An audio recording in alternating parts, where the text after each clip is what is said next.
Photographs viral हो रही हैं कि उनके 20 जेट खत्म हो गए, 30 जेट खत्म हो गए, पूरी एयरफोर्स बर्बाद हो गई। और ये जो झूठी कहानियां हैं कि एयरफोर्स बर्बाद हो गई, ये हो गया, ये खत्म हो गए 20-30 जेट, ये इजरायली ही फैला रहे हैं। पाकिस्तान के अंदर भाई खाने को नहीं है और अभी नया कुत्ता पाला गया है, नया आतंकी कुत्ता, तो उसके पीछे भी बहुत खर्च आप लोगों ने ऑलरेडी कर दिया जाकर। मैंने नहीं ये बोला है कि जो 7 अक्टूबर को यहूदियों पर अटैक हुआ था, इजरायलियों पर अटैक हुआ था, बिल्कुल ठीक। जो बच्चों कर रही है इसराइल, ईरान, इसराइल, लेबनान और जो भी इस टाइम जंग की सिचुएशन है उसके ऊपर, लेकिन ऐसी सिचुएशन में ईरान ने हेल्प मांग ली है इंडिया से। एंगेज करना है इस लड़ाई में, हमें लड़ना है, दुनिया भर के मुसलमान इकट्ठा हो जाओ, इजराइल के ऊपर हमला कर दो। हमास तुम्हारी सेना थोड़ा ना, तुम्हारी तो ईरानियन आर्मी है तुम्हारी सेना। लेकिन इनको पता है कि ईरानियन आर्मी सिर्फ नंबर्स में ज्यादा है दोस्तों। शोएब, आपके चैनल के माध्यम से मैं जाकिर नायक को और पाकिस्तान की सरकार को ये मैसेज पहुंचवा देना चाहती हूँ कि जो 3 मिलियन फॉलोअर भारत के जाकिर नायक के हैं, जो जाकिर नायक को कंटिन्यूअसली देखते हैं, उस पर जांच एजेंसी जांच करना स्टार्ट कर चुकी है। बच्चों को मारा, औरतों के साथ रेप करा, जो करा सब ठीक करा, ऐसा ये पागल बुड्ढा कह रहा है दोस्तों। नमस्कार दोस्तों, जय हिंद। वीडियो शुरू करने से पहले अगर आपने हमारे चैनल को सब्सक्राइब नहीं किया है तो आप सबसे अनुरोध है, प्लीज़ हमारे चैनल को सब्सक्राइब करें और हमारे वीडियो को लाइक करें। आइए हम पूरी वीडियो देखते हैं। Supreme leader of Iran ayatollah Khamenei ने यह बोला है कि जो 7 अक्टूबर को यहूदियों पर अटैक हुआ था, इजरायलियों पर अटैक हुआ था, बिल्कुल ठीक। ऐसा बोला इस आदमी ने। जो बच्चों को मारा, औरतों के साथ रेप करा, जो करा सब ठीक करा, ऐसा ये पागल बुड्ढा कह रहा है दोस्तों। ये कह रहे हैं कि जितने भी लोग मरे मुझे कोई फर्क नहीं, हमें नहीं, जितने लोग मरे मुझे कोई फर्क नहीं पड़ता है और हमें एंगेज करना है इस लड़ाई में, हमें लड़ना है, दुनिया भर के मुसलमान इकट्ठा हो जाओ, इजराइल के ऊपर हमला कर दो। हमारा हमला लॉजिकल भी है और लेजिटिमेट भी है। और ये बोला है साहब कि ये मिनिमम पनिशमेंट है जो हमने करी है। What are armed forces did was the minimum punishment for the crimes of the usurping Zionist. Arm forces तो इन्होंने कुछ करी नहीं, आर्म फोर्सेस तो कुछ करी नहीं इन्होंने। भाई ये कह रहे हैं कि हमारी सेनाओं ने, सेना कौन सी थी तुम्हारी? हमास तुम्हारी सेना थोड़ा ना, तुम्हारी तो ईरानियन आर्मी है तुम्हारी सेना। लेकिन इनको पता है कि ईरानियन आर्मी सिर्फ नंबर्स में ज्यादा है दोस्तों, जो उनकी तादाद है वो बहुत ज्यादा है इजराइल से। लेकिन ना उनके पास हथियार है, ना उनके पास ट्रेनिंग है, ना वो बैटल हार्डन्ड है। वो बस औरतों ने हिजाब नहीं पहना, उनको मार के, पीट के, जान से मार, तो ये सब चीजों में बड़े तेज हैं ये लोग ईरानी। लेकिन इनसे बोल दो कि भाई एक प्रोफेशनल आर्मी से लड़ लो, गला सूख जाएगा इनका। यहां पे कुछ इमेजेस आई हैं जो ईरान ने बैलिस्टिक मिसाइल फायर करी, तकरीबन 200। उसमें क्या क्या डैमेज हुआ है दोस्तों, ये बड़ी खतरनाक चीज है ये। उसमें क्या क्या डैमेज हुआ है और किस तरीके से इजराइल ने गेम खेला। अच्छा, इन लोगों ने मिसाइल मारी, ये तो आपको पता ही है, हम लोग कवर कर चुके हैं। तो बैलिस्टिक मिसाइल आई ईरान से फर करती हुई और कई सारी, उसमें से 80-90% तो इजराइल ने हवा में मार गिराई। कुछ थी इनके मिलिट्री बेस पे गिरी हैं। एक जगह एक हैंगर डैमेज हुआ है और कहीं ना कहीं कुछ इनके जहाज डैमेज हुए हैं इजराइल के। इजराइल ने गेम खेल दिया। ये बात भी सच है कि बैलिस्टिक मिसाइल आई थी, ये बात भी सच है कि एयरबेस में गिरी, ये बात भी सच है कि 1-2 फाइटर जेट्स को नुकसान पहुंचा, ये बात भी सच है कि हैंगर टूटा और बिल्कुल ध्वस्त हो गया हैंगर। हैंगर यानी कि वो चीज, ऐसा आपने देखा होगा ना फिल्मों में भी, जिसके अंदर एयरक्राफ्ट रखे जाते हैं वो। लेकिन आप जब इमेजेस देखेंगे दोस्तों जो इंटरनेट पर फ्लोट कर रही हैं, इसी को कहते हैं इंफॉर्मेशन वॉरफेयर। ये समझने की जरूरत है दोस्तों कि हो क्या रहा है ये। इजराइल ने बोला, एक तरफ इजराइल की सरकार कह रही है नहीं कुछ नहीं हुआ, कुछ नहीं हुआ, कुछ नहीं हुआ, राइट। एक तरफ इजराइल की सरकार यानी आईडीएफ, इजराइल डिफेंस फोर्स, ये कह रही है नहीं कुछ नहीं हुआ, हल्की वो खरोच करो चाहिए, कुछ नहीं हुआ।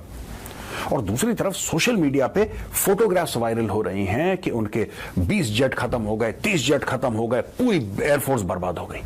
और ये जो झूठी कहानियां हैं कि एयरफोर्स बर्बाद हो गई, ये हो गया, ये खत्म हो गए 20-30 जेट, ये इजरायली ही फैला रहे हैं।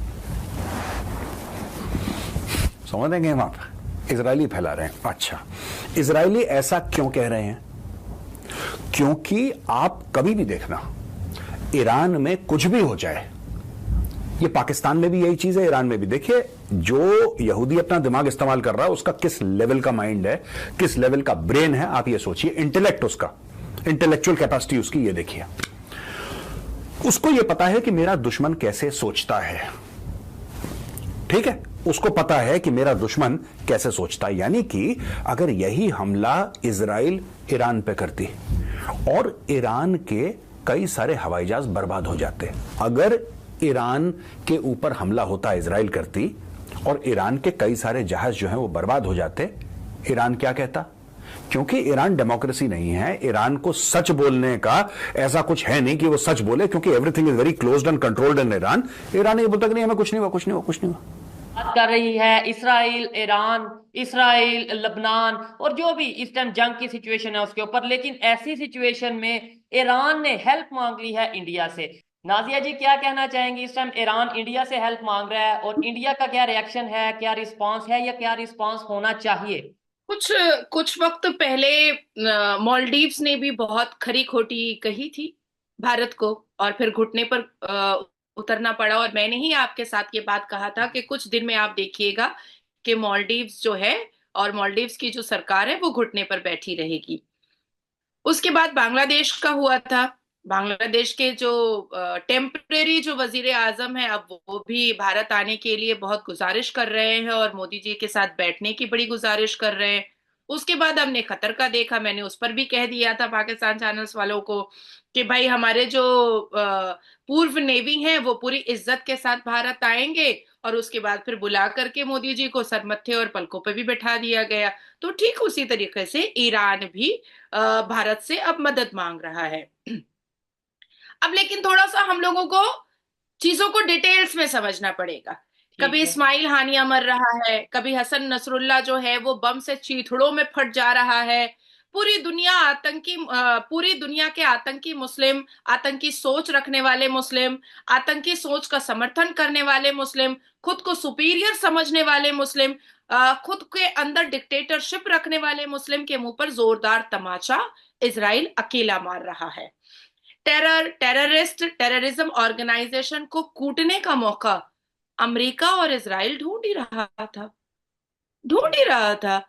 और जब अब कुटाई भरपेट हो रही है तो लीजिए, चलिए आइए विक्टिम कार्ड खेल लीजिए विक्टिम कार्ड। और ये तो मुसलमानों का जन्मसिद्ध अधिकार है भाई, कि पहले तो छेड़ते हैं और जब उनको छोड़ा नहीं जाता तो वो विक्टिम कार्ड खेलने के लिए खड़े हो जाते हैं।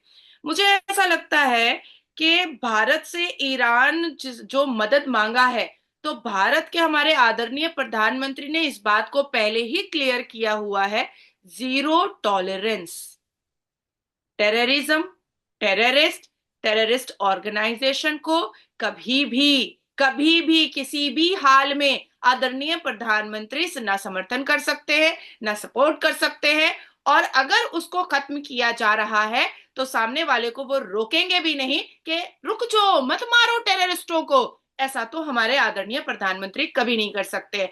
वन अर्थ वन फैमिली का नारा देने वाले और टेररिज्म के खिलाफ प्रखर होकर के सबके सामने अपनी बात को रखने वाले आदरणीय प्रधानमंत्री मोदी जी कभी भी ईरान के इन हरकतों में उनका साथ तो नहीं देने वाले। ये मैं बड़ी जिम्मेदारी से कह रही हूं। अब आती है बात कि हसन नसरुल्लाह के चीथड़ों में उड़ जाने के बाद क्या जरूरत थी ईरान को 200 मिसाइल फायर करने की? आपको वीडियो कैसा लगा और आप इसके बारे में क्या कहना चाहते हैं, आप नीचे कमेंट करके हमें